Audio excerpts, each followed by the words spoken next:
I'm not even going to sugarcoat it. That sucked.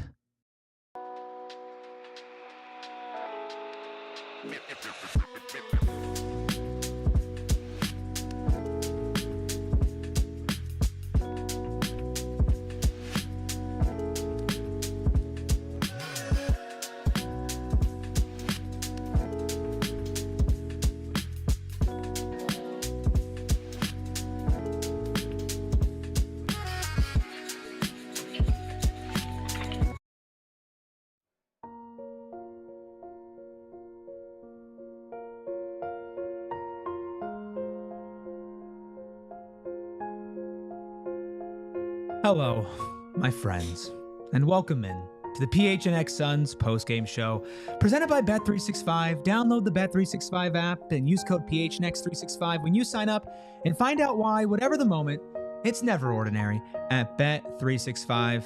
I'm Eric, and I'm sad. He's Steven. He's probably a little bit less sad. That's Espo. He's probably a little bit more sad. It's called apathetic. And that's Gerald, who somehow, someway is laughing through it all. We appreciate all of you joining us here today. Nacho, I see you. Euphoria, Joshua, Devin, Kara, I appreciate all of you. Please hit that like button. Switch the vibes up a little bit as your Phoenix Suns let what was a great game and what was leading up to be a great, much-needed victory slip through the palms of their hands.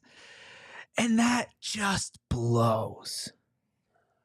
Look, they can't finish like me in college. I mean, it's just they can't close. No. All right. And it's thank just, you for tuning in, everyone. I mean, it's just this team at the beginning of the year unstoppable in the clutch. Now it can't finish a game.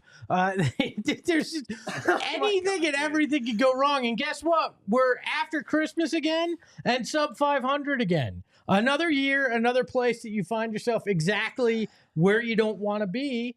And it's much like, Gerald finds himself sitting next to me on this program. Like, I'm sorry. Something has to change. I keep saying this, but at some point you can't accept the status quo being okay, right? And that's where I'm at. You can't accept it anymore. I agree with everything you're saying. I'm so mad at you, though. You can't say you agree with everything that he's been saying. That joke was Bradley Beal in the second half. That was brutal.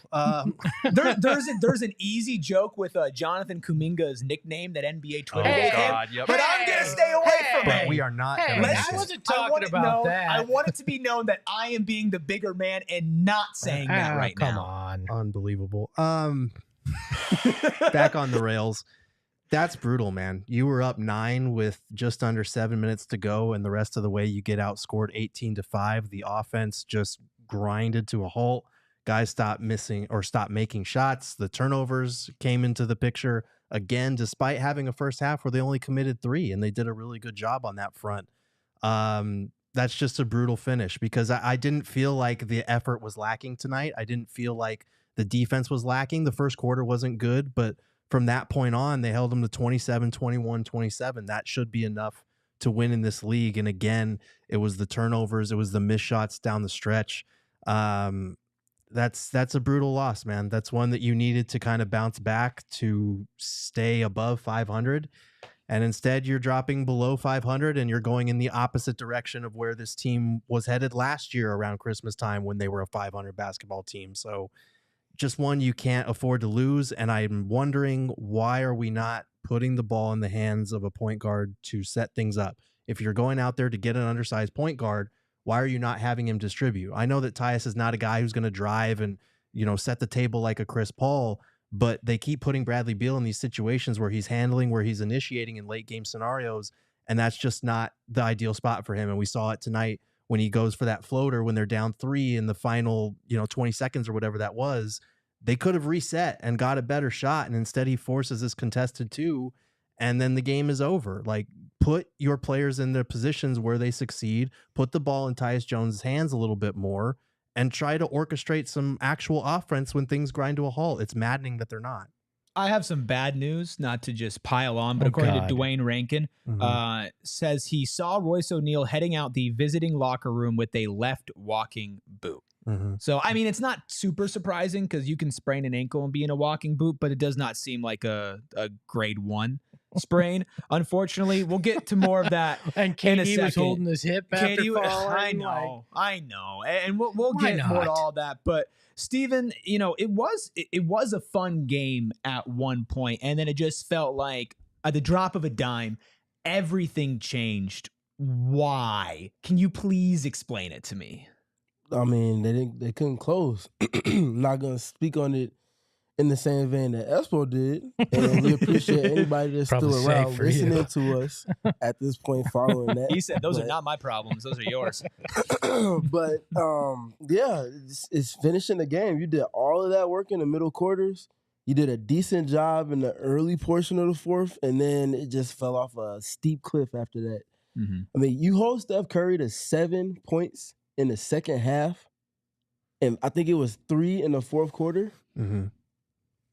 You have to win that game. You have to, and you get 28 from Bradley Beal. Obviously, you get another typical 30 points from Kevin Durant on efficiency. You have to win that game. You throw in Josh Okogie, you throw in Ryan Dunn. Both of them punching out of their deemed weight classes for this team, stepping up the way you need your role players to, regardless of if it's regular season or playoffs.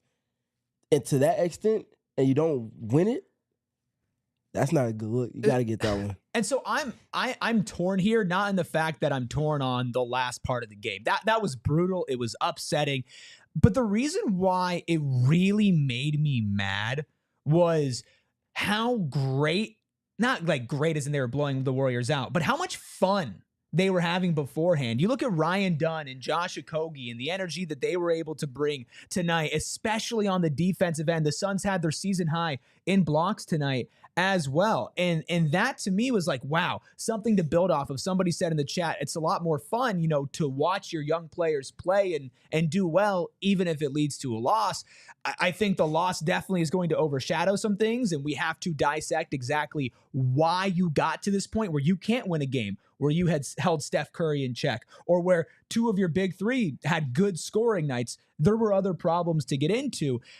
It's just so bad because we did the Dr. Jekyll, Mr. Hyde thing for the pregame show, and it felt like 3/4 of the game was good, and then it was boom, right at the end, you just let it all slip away. And it's the antithesis of what you were at the start of the season, where these games were close, and then in the clutch, you turned it on. You hit that button, and you thought that you could just press the KD button and win, and tonight that just didn't happen. Yeah, but it's also what you saw last year, and you've seen it this year, but it's been the third quarter, not the fourth quarter, that you go ice cold. The fact that they did not hit a field goal in the last 6 minutes and 48 seconds is asinine when you have Bradley Beal, Kevin Durant, and Tyus Jones out on the floor. Like, somebody should be able to get a bucket, and you're 100% right that why is Bradley Beal the one initiating offense, and you're jamming Tyus Jones in the corner at that? Why bother signing Tyus Jones at that point? I don't care what value is. If you're not going to use him right, there's no point to have him on the court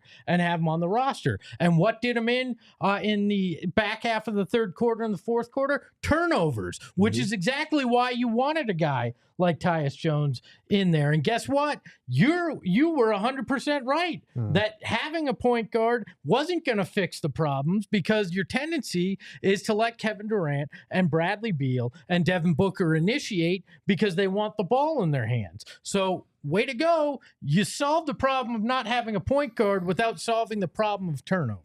And it's rough because Tyus has been really good until the last game or two. He's been super efficient shooting the ball. You knew those numbers weren't going to stay there. He was going to come back down to earth eventually. But he was doing everything in his power to be a capable off-ball floor spacer, reliable knockdown shooter off the catch, putting a little bit of pressure on the paint with his floaters. But like tonight, he was 3 for 11. So when you look at the way that teams are targeting him defensively, and you look at the fact that tonight he was not shooting the ball well, and then you're also not going to put the ball in his hands down the stretch, genuinely, what are you putting him on the floor for? Because we were talking about this, like Okogie was bringing the energy. Ryan Dunn gave you length, and he was making a ton of plays as well on the defensive end, hustle plays that they needed. So why is Tyus out there if you're not going to put the ball in his hands and let him orchestrate the offense without committing turnovers? That's what killed them in the second half. And like KD will be the first to tell you, he's got to be better than 8 turnovers. But it wasn't just him down the stretch either. Like Beal had a couple that were tough. I think Mason had one. Like, it's just one of those situations where if you're not going to let Tyus Jones do what you brought him here to do, then he's not going to be a positive for you, especially on a night where he's 3 for 11. It just doesn't make sense. They didn't give Beal a turnover. He had 0 for the game. That's pretty interesting. Yeah, that's your stat of the night. But I'm sorry, Kevin Durant had 8 of the 13 turnovers, and he gets a pass a lot because of how great he is offensively in the scoring category. The 4 blocks were fantastic, but you can't win with your star having 8 turnovers, many of which came in that second half. I'm sorry, but he continues to say he needs to be better. Then be better when it comes to the turnovers, because the post-game press conference doesn't mean anything to me. That's the problem right there. You said they didn't score with the last 6 and some change of the fourth quarter. For one, they went away from everything that got them the lead in the first place. Moving with the offense, multiple initiators, people running off of screens, people cutting, people rolling, people respacing. It was beautiful. It was everything you would expect for this offense to be, with or without Devin Booker, or with or without one of the big 3 involved. They get to that point, they get complacent, clearly. They go away from running plays, and they're just running the spots and trying to go against the grain.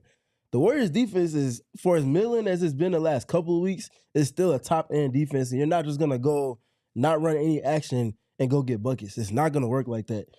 That's where the turnovers started. All of the turnovers, I think they had 10 in the second half alone, and I think it was 6 in the fourth. You're not gonna win games. And a lot of the points they scored to come back and then to keep the lead came in transition. Jonathan Kuminga, Andrew Wiggins, everybody else on the Warriors just running the floor and scoring in transition. Well, and the thing is, with the Warriors defense, you go up against a good defensive team, and we've seen the Suns do it in games of the past, teams that are good at deflections, getting in passing lanes, and they force turnovers. That's one thing, right? Where you're talking about a team that on defense is a presence, and they make it hard to move the ball. And sure, the Warriors are part that. The problem with Kevin Durant's turnovers are the fact that a lot of them were not forced by that. There was a lot of poor decision-making there. And we'll get to positives from KD, and we will get to positives from this game. And I know that a loss stings, and I know that going under 500 stings, and I'm really not trying to be that guy that just glosses over it and focuses on the positives. But there are like a handful of things from this game that you could walk away from and say were good. However, when you get in your way that much to where you are literally passing the ball directly to the other team, that's unacceptable. And yes, you can say that you're going to get better, but as you guys said, unless you're going to go out there and prove it, and for Kevin Durant, he should be held to the expectation that you're going to improve that and get better. He's the best player on this team. He's the engine of this team. He's one of the greatest players of all time. He deserves to be held to that standard, and he's not living up to it. And that's not okay, because you should have won a game like this, and you can point to your best player and look at one thing directly that stopped you from doing that. Well, you should have won back-to-back nights, and you found a way not to in impressive fashion. I will say this. The Golden State defense was very good at poking the ball out from behind on Kevin Durant today, which was obviously a strategy that they had discussed in trying to do with KD. But yeah, he's got to know that's coming. B, he's got to stop the I dribbled off my foot turnovers.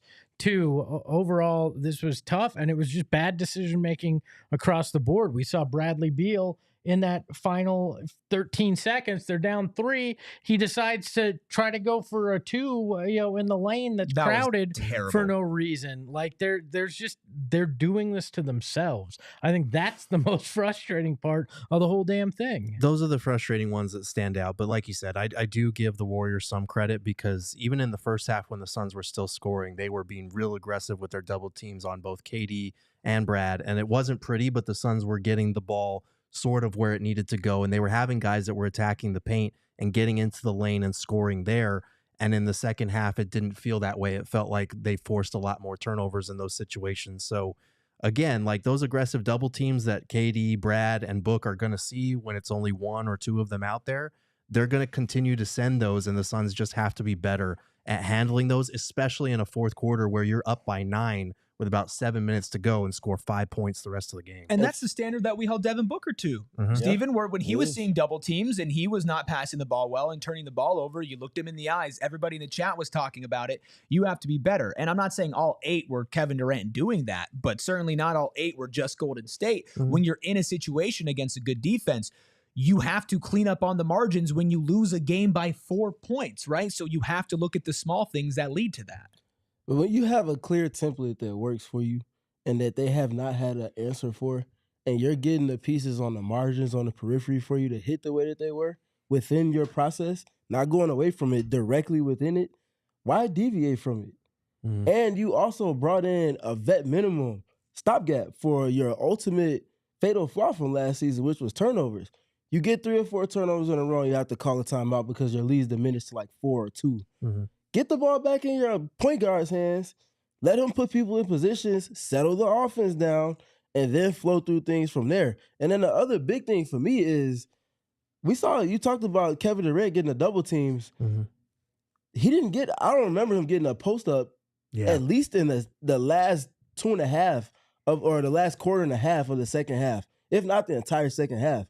Where are you tilting the court to then play off of the rotations that you were doing so greatly in the first half? Why?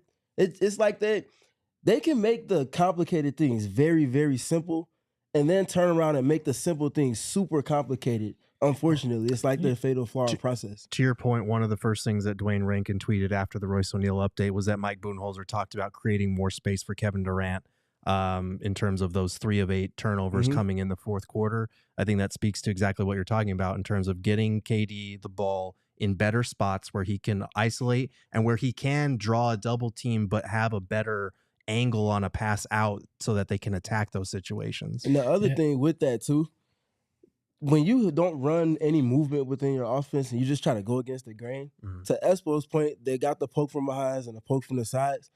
They weren't getting those in the first half because guys were moving around. Even if it was a Durant ISO, players were respacing. We talked about that about a month or so ago. Their respacing process is good when they decide to go to it. They went completely away from it in the second half. The Warriors' help defense was just sitting there waiting. And for as great of a ball handler as Kevin Durant is, he's not going to navigate help because his dribble is going from all the way up here.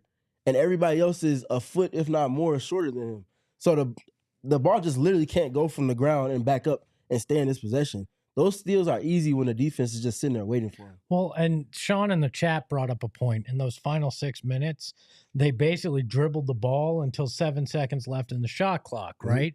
Again, because Tyus wasn't initiating offense, and you've got Brad or KD pounding the air out of the ball before anything happens, and you can't continue to do that as well, because that's how you see a lead dissipate the way it did. And again, part of that falls under Mike Budenholzer. You have to get your team prepared and organized, and you also have to be in a situation where you are in late game like scenarios, and your team resorts to, what have we practiced? What is our identity? What do we know? And it just felt like they said, okay, dribble the ball and go. Right. And that's not acceptable, especially for a team that is going to find itself in close games when you're missing Devin Booker and Grayson Allen. And you are also missing Jusuf Nurkic tonight and Royce O'Neal for half of the game. Your margins get slimmer and slimmer and slimmer, which means you have to step up in those moments. You three are on fire right now. Chat, you're on fire right now. I'm seeing a couple different takes. Some people saying, calm down, it's fine, be patient. Other people are saying, blow it up. Other people are saying, this is great because this is going to push the Suns towards trades. Y'all let me know in the chat. Continue, let me know how you're feeling. Hit that like button. Stick around. We have By the Numbers, Big Bright Shining Star, X Factor, so much more. We're going to continue this conversation on the PHNX Suns postgame show after this quick break. Shout out to our friends over at Verizon. I love when I could talk about a product that I use, and of course Verizon is on that list, but it's not just their service that's fantastic. Verizon Access gets you into experiences that you love, and now we're teaming up with Verizon to hook you up with free Suns tickets. Maybe you are the lucky person that can go into Footprint Center and break whatever curse is on the Phoenix Suns that led to Steph Curry hitting that witchcraft of a shot against the Suns to end the first half. Maybe you can break the curse. On January 12th, Phoenix takes on Charlotte, and you can get into that game. You have a chance to win 4 lower level seats to a Suns game on January 12th, along with, this is maybe the biggest part, prepaid parking. When you're a Verizon customer, you get Verizon Access, tickets to the best in sports, music, and entertainment, and you also, of course, get their award-winning 5G network to power your day. Go to gophnx.com/Verizon. Thank you, Verizon, for hooking up our PHNX family. You guys, no purchase necessary. Sweepstakes ends on Friday, January 3rd. I mean, at worst, you can park downtown for free and then walk around if you don't want to go to the game. So you got that going for you. You can do that. Look, I need you guys to help me. Okay. On the 31st, you guys too, but on the 31st, we are having a takeover. We have a suite. I need you to come drink with me because alcohol is included in this. Ooh. And I need your help to drown my sorrows and your sorrows. To hell with the basketball. We don't need to watch that. Just come drink with me at the Suns takeover. It's an all-city top shelf event. Just come drink with me. There'll be food there too. We can put on a different game on the television in the suite. I don't care what it takes. You just come out. We'll get drunk. We'll watch the ball drop in New York City. We'll all have a grand New Year's Eve and forget that there's basketball going on outside there. So go to gophnx.com, click the events, come drink with me. You don't have to ask me twice. Appreciate all of you. Reminder to please hit that like button. It helps us out so much. And we love all of you in the chat, especially y'all who are dropping super chats. If you want your comment read on screen like we're about to do right now, go ahead and drop a super chat. We will read it. Let's start with Trey, who says, no words. Not watching another game for a while. Well, we'll be here to keep you updated, Trey. Don't you worry about that. $1.99 from Makai. Thank you, Makai. Says, so what is there to look forward to? Why have hope? Don't have hope. We'll get into some hope. Well, we have some reasons for hope. I will not let Ryan Dunn go unappreciated. Chat, you know that. We're going to get there. That's your hope. Okay, I have hope for moving down the line, but right now, I don't have hope for what's going on out there. I have hope that maybe they make a move. I have hope that these young guys will actually be part of a future that maybe they find a brighter path. But right now, hope is dead, all right? Mm-hmm. Hope is not here. Hope took a vacation and left, all right? Because they cannot get out of their own damn way right now. And until something is done, some move is made, hope is out of the building right now. I get what you're saying, but I think the minute that they make a move, like even if it's for like a backup caliber center. We back, baby. It's a worse Hope's back. I just want to make sure we're back. I just want to make sure we were on the same page. Look, I mean, they could just dump salary for a second round pick, and I'm like, we back, baby. I just need something to change because the status quo ain't getting it done for me. That's fair. Teddy with a $1.99 super chat. Thank you, Teddy. Says fourth quarter KD, 3 turnovers, 3 missed jumpers. Ball game. And that does suck, especially when Kevin Durant has been the reason you've won so many close ball games this season. It's tough to see it go in the other direction. Be calm, see clearly. This is the true like North Star as to why you know that the Phoenix Suns season is in the gutters, because Be Calm, See Clearly has pivoted to normal super chats. Thank you, Be Calm, See Clearly. I like reading these ones so much more. Says, I miss Booker so much. Please get healthy. And then another $5 super chat from Be Calm, See Clearly says, if we trade Booker or make him mad and he asks out of Phoenix, I'll never look at this team the same again, ever. Honestly, if it does get to the point where Book gets so angry that he asks out, I will also resent what's going on here, because if that man is not a Phoenix Sun for the rest of his life, I'm going to be depressed. Well, at least the rest of his career. Well, if he is for the rest of his career, then he is for the rest of his life. Life would be a long time. Well, I don't know if we want 60. We see how late some people are playing into their career now. Devin Booker, 35 points at 75. First player 75 plus to drop all 30 season. In a game. Leo with a $4.99 super chat. Thank you, Leo. Says we should rethink about trading J.O. He's been working his butt off. Absolutely agree with rethinking that, and we're going to get to J.O. You can say ass. That's right. That's not one of the bad words.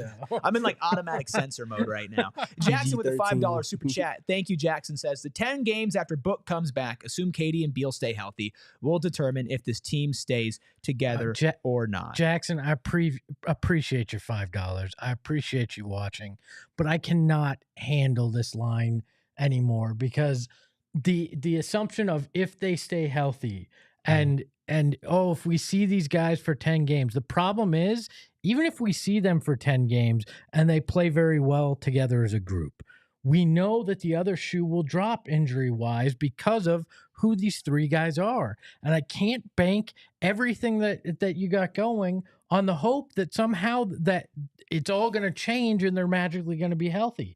I can't play in that world anymore. I danced in those fairy fields last year. I hoped that's that a the mental magic, image. I hoped that the magic fairy dust was going to spread over this team and that everybody would be not injured, and the playoffs would be magic and there'd be gold and candy canes and the world would be right. And guess what? It didn't. It ended in a sweep even with them healthy. healthy. So Let me, I'm not playing in that world anymore. Let me quote one of our favorites. If ifs were fifths, we would all be drunk. The thing about that, about like, hey, we know that the other shoe's going to drop with the injuries aside, Steven, it also felt like with this game, let's say in a pretend world they did win this game, you would leave it and think to yourselves, well, how are they going to go and disappoint us the next game? Because that's the reputation they earned. But you saw it in a microcosm of this one. That is deflating. And I know you don't look at it as much from a fan perspective, which I appreciate, but that's got to be deflating for the guys as well, to always kind of have in the back of your head, like,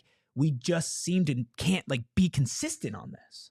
I mean, yeah, they know the path to being where they desire to be. They have to be consistent. And they've really found no semblance of it the last, month now? We're getting close to a month now in terms of the amount of days. It's tough, but this is the marathon. It's not always going to be a sprint straightforward from the start. We started off 8-1, whatever, and we just coast at that pace through the finish line. It's not going to be that easy. So now it's on you to figure out, just like you did early in the season, what you needed to do on a game-by-game basis to win those games. It's not going to look the same now, especially with the injuries, but you just have to figure it out. And Gerald, you weren't in the locker room tonight. If you were, that would have been really impressive. I would have loved what you were doing, but you were there last night, and last night was a pretty tough one for them. Could you maybe sense it was wearing on them this past month of inconsistency, and then maybe what tonight would add on to that? I'm sure to some degree, yes. Like, it's obvious it was frustrating to see the way that Nurk went out with the ejection. It was frustrating to lose another game where they felt like they defensively put something together. And I think tonight they did it again outside of that first quarter, like I was saying. But it's another game where the execution on the offensive end just isn't where it needs to be. And it feels like this Suns team has been a sinking ship where there's a bunch of holes and they plug up 2 and 3 more come out somewhere. And it's the same ones over and over again, whether it's the injuries, whether it's the turnovers at certain junctures of the game, whether it's the defense not being locked in. Now they've fixed the defense, but the offense isn't executing or they're not hitting shots. So it's really frustrating, especially because like we were rightfully hard on Bradley Beal last game. He played terrible. He shot terrible, was 5 for 18. He comes out tonight and has a terrific bounce back first half. He has 22 points on like 9 of 13 shooting or something like that. Second half, he scores 6 points on like 3 of 9 shooting or something. It's very frustrating because there is no consistency, both with the personnel that they have, both with the things that they are actually emphasizing and showing on the floor, and the areas that they need to address. Like, it's always been this rotating wheel of, okay, well, now we fix this problem, but now this problem is it's just like what's going to rise to the top on a nightly basis. And that is hard to build an identity out of. And it's frustrating for a fan base to watch when you see these same recurring problems, not just from this season, but ones that go back to last season, especially considering how much money has been put into this team, how the coaching situation changed over the summer, how they upgraded the depth around them. Theoretically, on paper, this team should be nowhere near last year's record. And yet, because of injuries, because of these same problems that we're seeing, and because this team just hasn't gelled the way that we thought it would, we are actually in a situation where this team's record is worse at this point than it was last year. And that is really hard to swallow. That is this team's identity. They are a team that is consistent and frustrating. That is who they are. At some point, we have to accept that, and the front office has to accept that and try to figure out a way to actually fix that. And likely tinkering on the margins like you did in the offseason isn't going to fix that. Right now, this team is, I believe, 7-15 since they've had that fast start. They're bad. They're a bad team right now. There's no way to mince the words about it. They're bad right now after that start.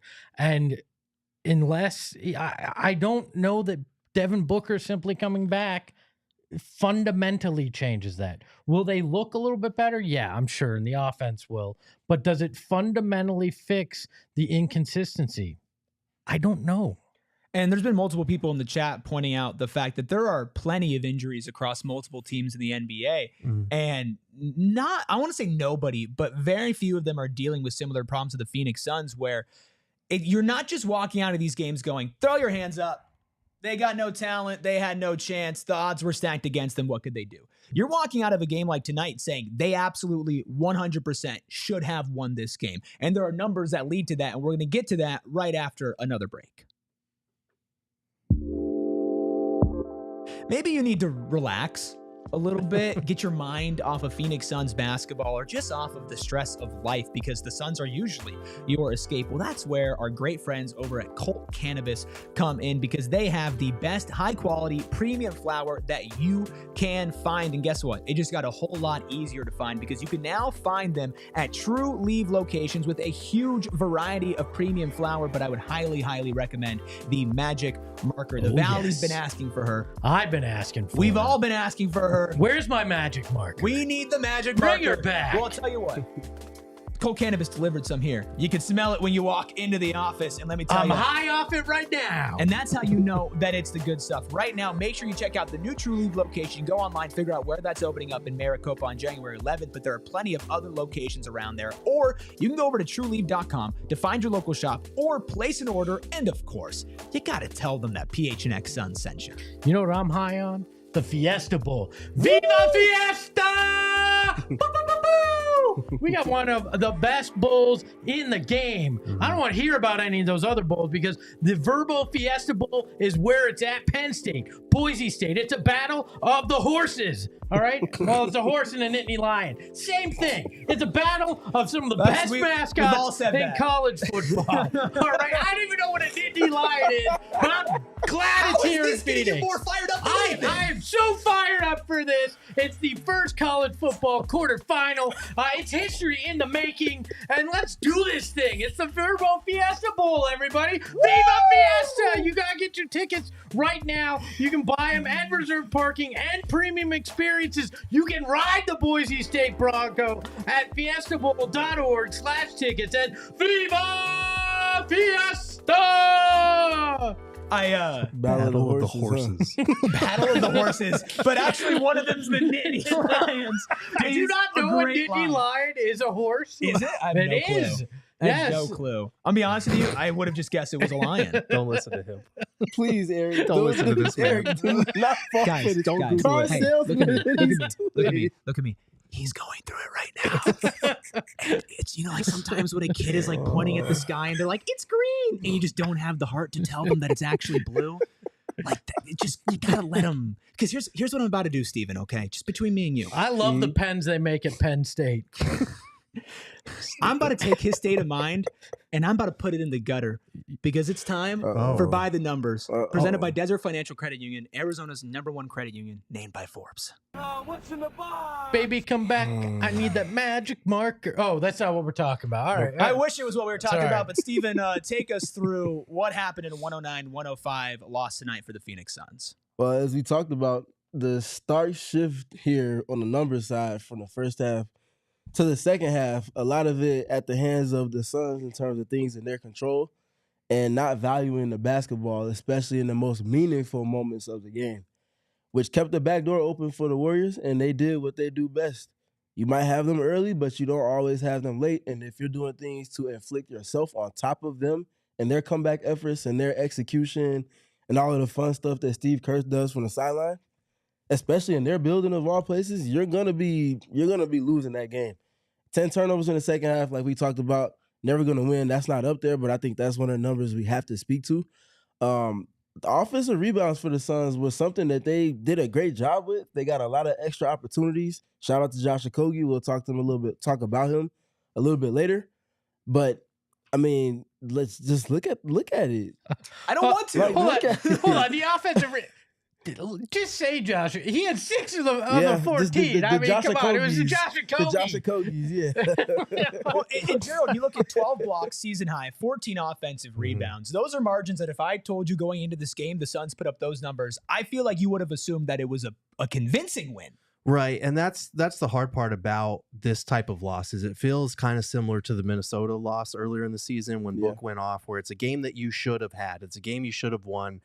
And it's a game where, like this one in particular, for the last couple of weeks, we've been talking about, it feels like this team is lifeless. It feels like the energy's not there. The defense isn't there. The grittiness, the toughness is not there. they brought it tonight. And maybe it skewed more towards a couple of select individuals, but I think Kevin Durant has been good over the last few games in that regard. I think Bradley Beal has been active on the defensive end as well in that respect. Ryan Dunn and Josh Okogie obviously bringing that energy and that toughness and making those hustle plays on the offensive glass with the blocks. So that's what makes this one so disappointing for me, is the fact that, again, they're starting to put together their defense. They're fixing that issue that's been glaring over the last few weeks, but they just aren't getting the offense that they require. And it's a tough situation because you love Josh Okogie and Ryan Dunn and what they bring defensively, but is the shooting going to be enough to keep them on the floor? And conversely, when you look at some of the Suns shooters, is their defense going to be enough to keep them on the floor? And that's a tough gap to navigate there when you have guys that, yeah, defensively we can get by, but offensively the spacing is going to be crap. And then on the other side, we've got shooters, but can they stop anybody? That is what I think they're trying to navigate right now, and there's no easy answer to it with the way the roster is constructed. Yeah, and to me, that's why considering a front office change too might be something to do here, because your roster, these are all things we all saw. We all said in the offseason, if it's going to work, you're going to have to get lucky in a Ryan Dunn hitting threes or Josh Okogie being able to do that, or you're going to have to sacrifice that and play like the roster. We knew this. We knew the center rotation was going to be a problem. All these things have played out. Plus, you've had the injuries, which we thought would be a problem. And so, again, the worst case scenario has happened, right? Like, and yeah, sure, maybe it feels like I got an axe to grind with James Jones. I don't. I just think at some point you have to look and go, okay, you've had the time to build this. Now it's time to figure out, do we need to make a change? Which, again, status quo can't continue to happen. A message has to be sent, and not a Yusuf Nurkic slapping Najee Marshall message, like an actual message. But Gerald, to your point, and Steven, I'm curious your answer on this, where it's like, okay, you have so far in the opposite direction, you have Dunn, and then you have Okogie, but then you also throw in like a Grayson Allen, and Royce O'Neal's mixed in there as well. Is the answer, again, if ifs were fifth, we'd all be drunk, but if you are fully healthy, on Mike Budenholzer to find the right combination of playing them at the same time, like, hey, Grayson Allen and Ryan Dunn, you're going to share the floor together because you make up for each other's deficiencies. And we do have both of those buttons to press, right? Like, it's weird because the Suns have those options. They just fluctuate so far in either direction. Do you feel like there's a formula where you can figure out a way for each other to make up on their deficiencies? I mean, I feel like Mike Budenholzer's toggled through a whole lot of that so far this season. But not to deviate from your question, but to go back to Espo's point, it felt like I'm not calling for anybody's job, so don't misquote me on this breaking or whatever. news, he's calling for your job. I'll do it if you don't want to. Nah, because I'm genuinely not. Even if I was, I'd stand on my word. I know you stand up, principal. Do you know the SNL skit where it's like the interpreter? I'm not interpreting. They get mad? I'm not interpreting. That would be so funny. You speak for yourself. For I'll sure. speak for myself, Steven. For sure. But maybe someone with a different vision for this roster and a different vision for what they need and a different vision for how they can go about getting those things will be beneficial for everything in terms of getting them over the hump, because there's been one thing that's in the way. They've changed the coach. They've changed the construct of the roster around Devin Booker. They've changed other pieces in the front office. They've changed coaching staff pieces around the head coach. Owners. They changed owners. Like, there's been a lot of changes going on, and there's only two consistencies within it all. It's Devin Booker and James Jones. Mm-hmm. Like, you can make it as complicated as you want to, but it's I feel like it's a little bit more black and white than it is complicated. If you keep going up against this, insanity is doing the same thing and expecting something different, something's got to give. So you're not calling for a job, which means you're asking for Devin Booker to be traded. Is that what Oh my I mean? God. Wow. I think, I'm not putting words in your mouth, Steven. I think I'm going to put words in Steven's mouth. He just thinks that there needs to be a change of perspective, whether that comes from a change of personnel or that comes from a come to Jesus moment in the front office. Yes. And I think the most interesting part about all of this, and interesting in a very depressing way, is yes, Espo, we identified problems in the offseason, but let's also be frank. We thought the Suns had a killer offseason. As far as evaluating talent goes, as far as the draft goes, signing free agents, getting them here on cheap deals.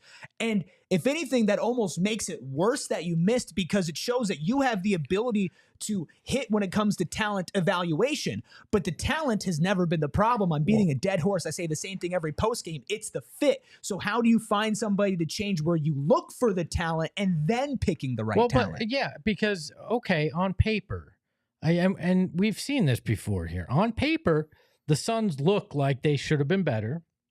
Like this is a really good roster, that they should be in the top half of the West. But sometimes the human element comes in, the injury element comes in, all things that you should be considering as part of this, right? Like, so that's the thing. And by the way, Tony, I was not saying that you would want old ownership back. I was just simply saying, as one of the things that has changed, even ownership has, for the better. Just want to make that very clear. Because if there's ever somebody that dislikes the disgraced former owner, it's this dude right here, all right?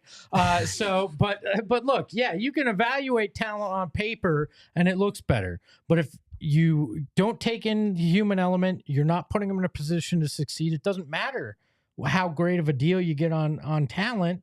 It's not going to change anything. And I feel like that's unfortunately where they are right now. Believe me, I wish it wasn't the case. I wish we were talking wins right now. This team should be better than what they are right now. I think we can all agree on that. And I think it's not just a matter of how they looked on paper, because Eric's right. Like, we did think that they had a good offseason. And it wasn't just us here in Phoenix, like, trying to get high on the copium.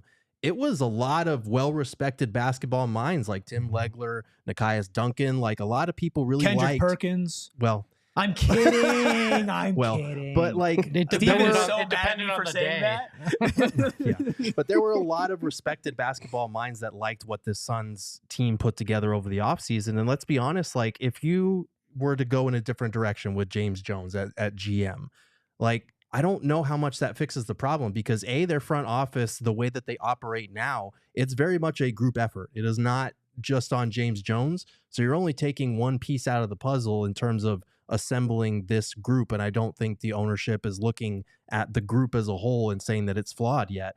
And I do think, like, even if you win a different direction with James Jones, this team is hamstrung in terms of what kind of changes it can actually make, because right now, it's either swing a trade with a lot of restrictions as a second tax apron team in terms of not being able to take more money back, not being able to combine outgoing contracts, only having one first-round pick to trade at your disposal. That limits what you're going to be able to do no matter who is the GM. And I think once you get to the next offseason, you might be in a similar position where you only have so much space to navigate and sign guys. You're only going to have vet minimums.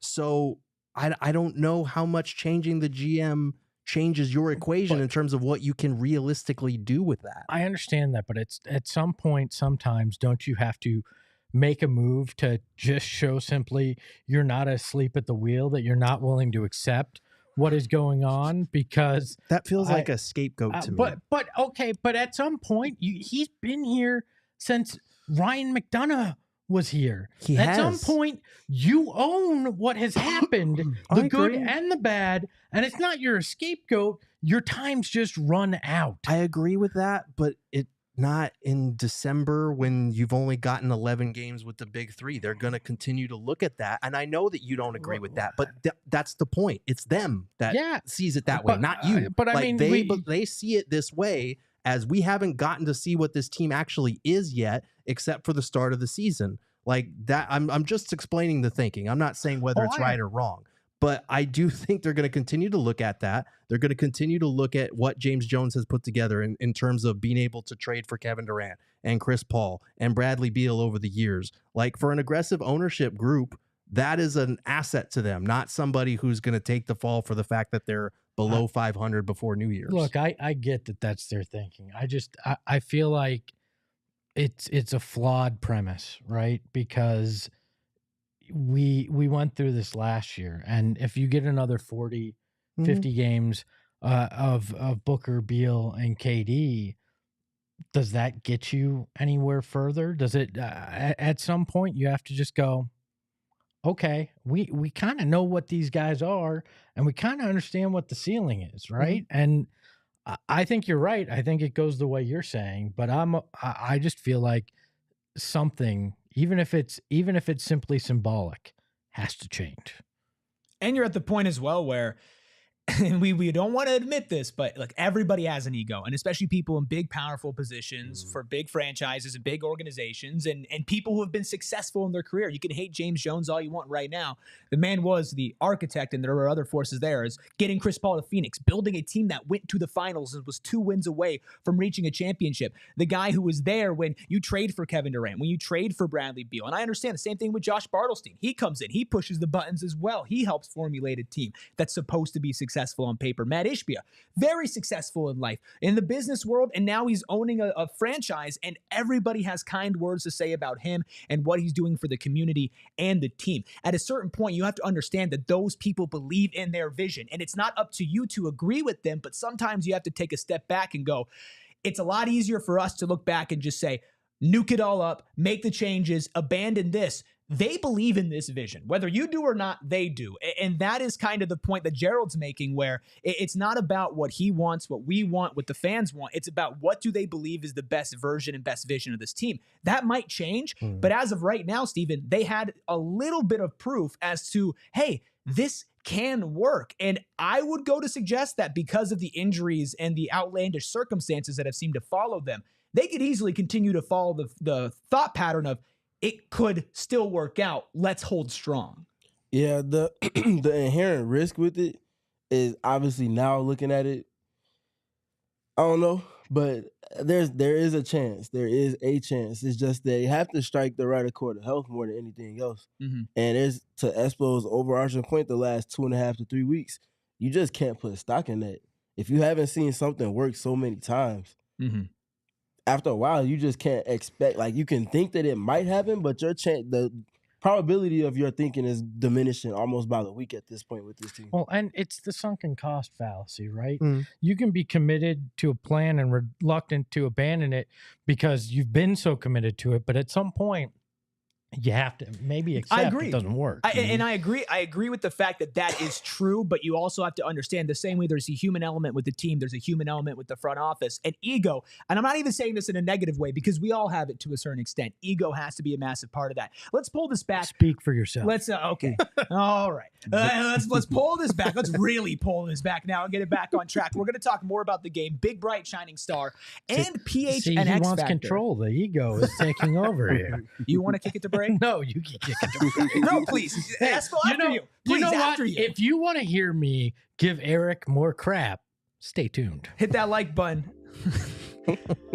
Listen, one thing Espo can't give me crap about right now is where we're standing in the betting world over at Bet365. I might not be up a lot in the positive, but I am in the positive, unlike some people, Espo. And here's the thing. It's never ordinary over at Bet365. It's not just the fact that they have 90 million users worldwide, or they live stream almost 800,000 events, NBA, NFL, NHL, MLB, plus some like real sicko stuff. I bet on badminton once. I'm going to be honest, I wouldn't recommend that. I'm going to read a number at the end. I'm going to read a number at the end of that too. But here's the thing about Bet365 that I think goes under the radar. Yes, there's the boosts and the deals, but the app is fantastic. The interface is wonderful, and you cannot say that about some of the other apps out there. Right now, you download the Bet365 app, use code PHNX365 when you sign up, and place a bet of $5 or more, and you get $150 in bonus bets. Find out why, whatever the moment, it's never ordinary. At Bet365, you must be 21 plus and physically located in AZ. If you or someone you know has a gambling problem and wants help, call 1-800-NEXT-STEP, text NEXT-STEP to 53342, or visit problemgambling.az.gov. All right, I gotta peel back the curtain here. I'm looking at our Gila River read, and it says, please make sure you're pronouncing their name correctly. Don't pronounce the G. It's Gila with an H. And that is the Johnny Venerable read there. Yeah, that you gotta know, right? Because Gila River Resorts and Casinos, not Gila River, is the best in the business when it comes to gaming, right? And the resort is unbelievable. I've stayed there. I love it. Their pool is next level. So is their dining experiences. You can have pizza or steak or Asian food. Anything you want, they got it there, from upscale to approachable. You can do it. You can dress like this, or you can go dress to the nines, and they will take care of you. Plus, they have one of the biggest gaming floors in the state. So you do you at Gila River Resorts and Casinos. Visit playatgila.com for more details. I got bad news for you, Espo. You said hit the like button if the people want to see you give me more crap. Like I didn't say that. I said stick around. Oh, well, you said hit the like button. Well, you said it's happening. No matter what the likes. It's happening. I don't care guess if they what? want it or not. It's coming. A bunch of people disliked it, so I don't know what's going on with that. But I do know it's time for a big, bright, shining star presented by Gila River Resorts and Casinos. Gila River Resorts and Casinos. I'm kidding. You do you at Gila River Resorts and Casinos. Visit playatgila.com for more details. I'm a big, bright, shining star. It's Kevin Durant. We talked about his flaws. I think there's an argument for some other players, but at the end of the day, he still had 31 points, 6 rebounds, 3 assists, 4 blocks. He walked into 4 blocks today. It was pretty incredible. And they took one away. So he could have ended up with 5 blocks. I believe they took it away because it came at the end of the buzzer. Gerald, you were very staunch in the fact that KD was the star tonight, and points-wise, he absolutely was. Yeah, I mean, look, he's the only guy that got to 30. He was the only guy that was scoring throughout the game, because as much as Bradley Beal really propped up their offense in the first half, KD was kind of sustaining it throughout, and Beal fell off in that second half. So, yeah, guy scores 31 with 4 blocks. He's probably going to be your big, bright, shining star, even with the 8 turnovers, even though those were tough. I did think he got a little fatigued down the stretch. I felt like when Bud brought him back, that was a long stretch there in the fourth quarter. He wound up playing 37 minutes. He did look a little fatigued down the stretch with what they were asking him to do defensively, especially in that first half where he was saving a lot of possessions with his shot blocking there. So not Kevin Durant's best game by any stretch because of the 8 turnovers, but he was their best player on the court. Maybe not the one who impacted their game the most for them, but he was their best player. Well, and let's be fair, nobody down that final 6 minutes impacted the game, and that is also in true. a massively positive way. So if we're basing it just on that, then nobody should have been a big, bright, shining star. Kevin Durant did the things through the first 3 quarters to keep them in this game, offensively and defensively. So I think that that's very much why you have to give it to him. I think there are other guys that we'll honor here shortly that are deserving of praise, but I think Kevin Durant was the best player on the court for most of this game. I don't think you all said anything that I could just like repeat or say my own way. But I will say Kevin Durant, for as great and all-time great as he is on offense, the values that he brings for this team defensively, like he gets all the credit in the world for his gravity, how he can tilt the defense in multiple contexts of offense. You flip that to the defensive end, and his value is arguably even more valuable for this Suns team, especially in its current state, because you can rely on Devin Booker to score 30 if you need to. You can rely on Bradley Beal to score 25 plus if you need to. You can't replace the value that he brings defensively. Unlocking versatility with small ball, always being early with his rotations. He is, for every bit that I've given credit, Yusuf Nurkic as far as communicating as a defensive anchor, Kevin Durant in tandem with that, not necessarily better or worse, but right there with him, Kevin Durant does all of that and then some. And it shines even more in these scenarios like tonight's game. How many blocks did he have in the first half? 4? 5? 3 technically. Ended up being 4 at the like it was 4 in the first quarter, then they took 1 away, and then he added 1 at the end to get to 4. So you say all of that, you can just throw him out there and he can do whatever. He can switch, he can just go guard off of switches at times, he can guard in isolation, rim protection, secondary rim protection. All of these things he brings in terms of qualities are irreplaceable. No one else can replicate the things that he does for this team defensively, especially from that position as well. I agree with all of you. But it's time. I have waited. I've kept this inside for so long. I've been so good. I'm really today. afraid to be sitting next to him right now. Okay, not with after you started this show. Don't you dare come to me with that. Okay. That's not what. That's so bad. Let's get to our PHNX factors. Give it to you. These guys, man. Ryan Dunn and Josh Okogie. I think that talking about them this late, I know there's a lot going on. We're talking about the state of this team. Like, these guys had their fingerprints all over this game, not the footprint center. Ryan Dunn, best game of his career so far. And Josh Okogie, the energy was infectious. The offensive boards was insane, but having confidence as well, firing away, hitting 1 of 2 from 3, 4 of 8 from the field.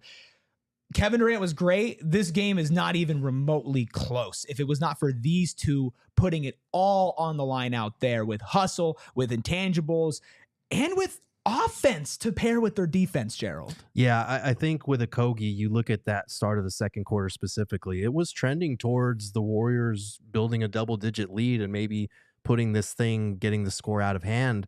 And Okogie comes in and his energy is just infectious. And it's the offensive rebounds, it's the putbacks, it's all of the things that he's doing out there on both ends of the floor, because he has shot the ball well from 3 this year. Limited number of attempts, limited minutes, but he's shot the ball well so far to start the year. Like, he is a guy that has made a case for earning minutes, because right now, if you take away what Okogie has given them on the energy front, we're still making the same comments about, oh, this team looks lifeless. Like, he has come in and just injected a different type of enthusiasm and competitive fire into the game. And that really matters for a team that has the talent that they do, but doesn't always look the way that a Josh Okogie looks. Like, I think that a lot of people unfairly fixate on Kevin Durant's leadership and his energy, or Bradley Beal and his activity on defense. But you look at Josh Okogie, you will never doubt how much that dude cares. You will never doubt how much he wants to win a game. And that is badly needed for this team right now, even with some of the offensive warts that occasionally come up. Yeah. Look, my biggest thing, he's been unbelievable with the energy, the defense.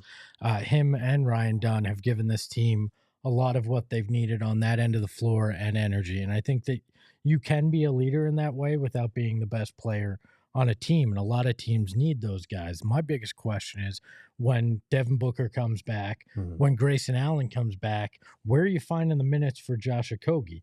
Even where are you finding the additional minutes for Ryan Dunn on that end of the court? Again, another reason why I think something's going to have to give here, because at least one of those guys needs to be on the court.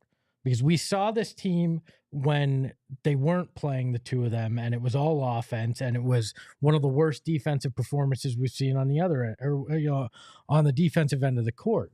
Like, you need the right mix, and you're going to have to find minutes for Dunn. You're going to have to find minutes for Okogie, and what does that come at the cost of? And that's what Mike Budenholzer's going to have to figure out, and that's probably going to be the toughest thing he has to figure out this year, is, can you find a balance to actually make the defense and the offense good enough to start winning games? It's a tough situation, but I'm glad that there is at least like an option here, because when you look at Ryan Dunn, yes, 1 of 6 from 3, that was all of his misses tonight, but he was 50% from the field, 6 of 12, 15 points, 4 rebounds and assists, 2 blocks. Josh Okogie, 11 points, 9 rebounds, 6 of those offensive rebounds, 2 steals, 2 blocks. But back to Ryan Dunn, Steven, what you saw from him, of course, not from the 3-point line, but as far as attacking the rim, hitting floaters, having the state of mind to be present in the paint in a way that we have not seen him really do that so far, and not to mention an incredible block on Trayce Jackson-Davis, meeting him at the apex. You can't help but to salivate thinking about what this guy could do when plugged in with that big 3. Yeah, he's shown it a handful of times this season already. It's just about him bringing it consistently. Just we always throw the word consistently around with this podcast, because it's just been lacking in so many respects. But Ryan is finding his stride. He had the game and a half where he wasn't playing much, and he took exception to that clearly and has responded beyond appropriately to it. He's knocking down his threes. He's not hesitating even on the shots that he does miss. And I think that's probably my favorite part, because the defensive stuff we knew he could do. We already saw him do it on the NBA level. It's the confidence. He even took a step back 3, a side step 3. That was crazy. He took a side step 3 to evade a closeout. I mean, it was ugly, but it was ugly. But the fact that that's an indicator of the space that dude is operating in on the side of the ball, where a majority of his flaws reside at this present moment. We've seen him with the drives to that point, Eric, too. Putting the ball on the deck. He's navigating through traffic at times. He's picking his right spots. And this is where he just has to find a way to multiply it. Keep it going across multiple games, and he's going to find himself getting closer to 25 minutes if he stays in alignment with this string of play. If I'm Coach Bud, I don't take him out of the starting lineup. And that's a conversation that we could dive into a little bit more. Trust me, I'm not going to stop the Ryan Dunn conversation, but I want to remind everybody who is watching us on TV, the party always continues over at GoPHNX.com, not just with this live show, but with all of our shows, Cardinals, Wildcats, Sun Devils, all like there. Plus, of course, Gerald's fantastic writing all over at GoPHNX.com. You were saying about my sweet prince, Ryan Dunn, Espo? Look, I don't know how you would take him out of the starting lineup at this point, at least for the foreseeable future. He gives you energy.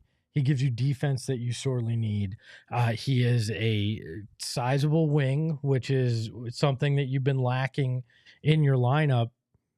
You're going to have to make a tough decision. And I think I don't envy Coach Bud to have to figure it out, but I don't think you could take him out of the starting lineup right now.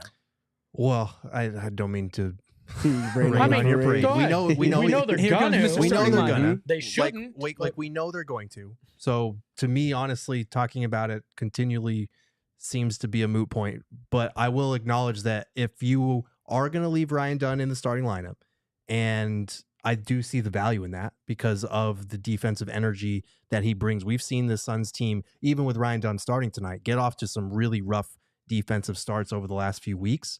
So I do see the value in it.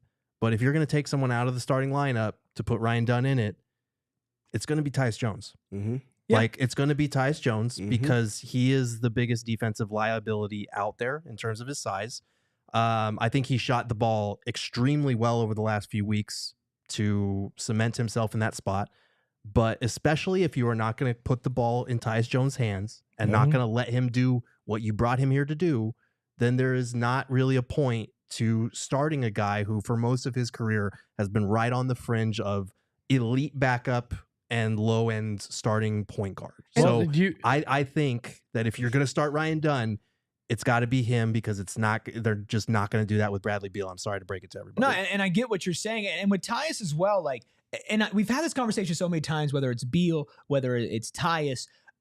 I know it's hard to not look at going to the bench as a demotion, but I just look at it as a shuffle. And honestly, I know that Tyus put out in his statement that he was promised a starting spot. I understand that he is having 1 year here to put it all on the line and to earn a big contract. And we've seen him in the last 5 games. He's had 2 games where he scored 19 and he scored 17 points. The only win in the last 5 games came when he scored 17 points. We also have 8 points from him, 3 points from him the other night, and then 9 points. He is not somebody that is good to the level that you should ignore fit. And Ryan Dunn, Steven, you mentioned continuing to get his confidence up. And Espo, you want him to keep starting. I think those things go hand in hand. We saw Ryan Dunn take the world on fire at the start of the season when he was needed, right? And he was put in the starting lineup early. And then as the season progressed a little bit, you saw him get rolled back. You saw him miss some shots, and Bud slowly took him out of the rotation to the point where we were like, hey, remember, you have Ryan Dunn. Now he's back in the starting lineup. He's taking threes. He's not hitting them at the same clip, but he's still taking them. His shot around the rim has improved. His offensive rebounding and his overall rebounding instincts are fantastic. He plays well with all of your stars, and he makes up for some deficiency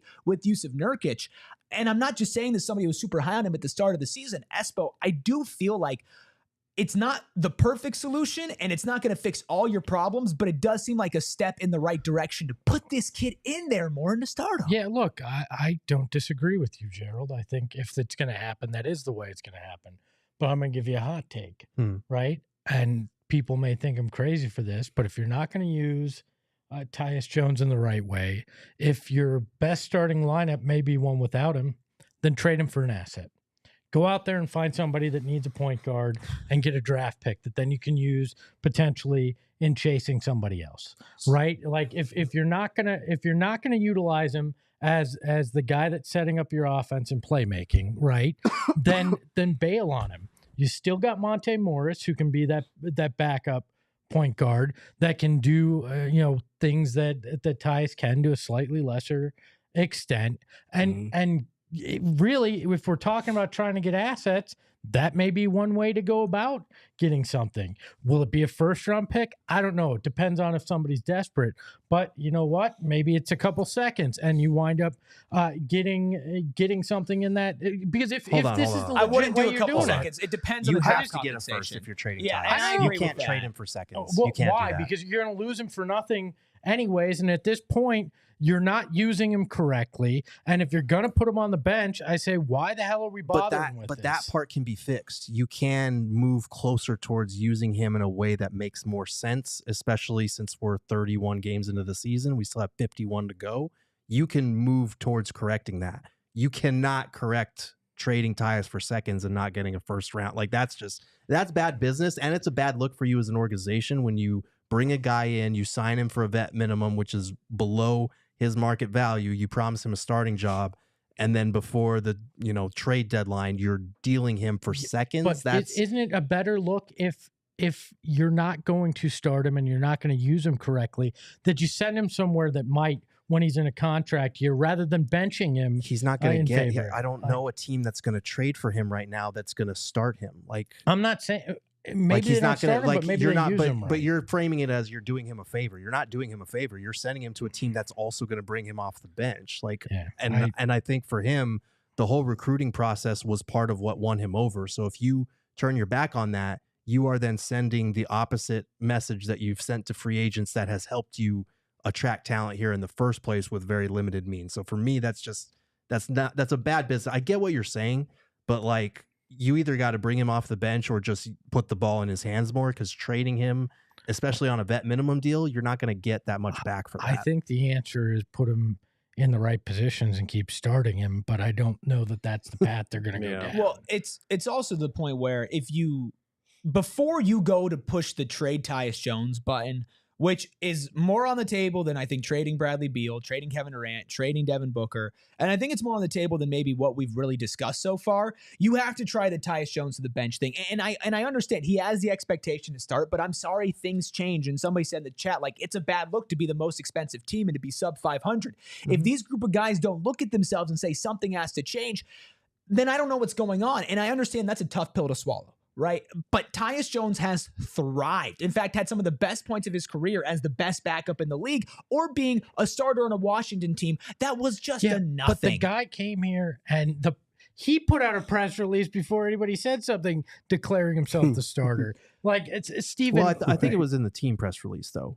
Like, didn't he release it? I think it was through Woj. It was through Woj in the article before the team put out the press release. That's what it was. It wasn't him putting out a press release. He said it in an article before the Suns even announced anything happening. To me, you're already in a fragile situation. I don't know that you can then go pissing off somebody else in your locker room in that way. This is where you are. And when you look at it, Steven, strategically, I think the right answer is actually utilizing Tyus Jones to run your offense in what we've seen. I mean, he's got a usage rate, according to Cleaning the Glass, he's like in the 10th percentile of point guards, but he's in the 95 percentile of assist percent in that time that he's used. Like, I think the answer is use him like you were supposed to, but I just don't think they're gonna. Yeah, I think the Suns fall into this. I don't want to say it's a trap. I think they take the bait sometimes. I'll say it that way, where because teams pick on him defensively, and there's ways to go about mitigating that they have not pressed the button on yet, which I've been waiting. Like, team is now below 500. Your defense has not been even close to where it was to start the season. Like, start pressing some of these buttons now. You don't have that much margin for error. And then they in tandem with that, take the way that teams guard them sometimes on offense and think that they can just stash them and use them as a player off the catch, whether it be to catch and shoot, to catch and make a +1 pass, or to catch and drive a closeout. Like, that's part of his process, but at his base, as an initiator of offense and putting everybody else in their natural positions, which is what we heard ad nauseum on media day and in every game up until the last 2 weeks now, why are you not using him that way? And when you get these spells where, okay, we know the big three have issues with turnovers. We saw it ridiculously often last season. It was their fatal flaw. We see it creeping up again. Oh, man, we got 5 turnovers in the last 8 possessions.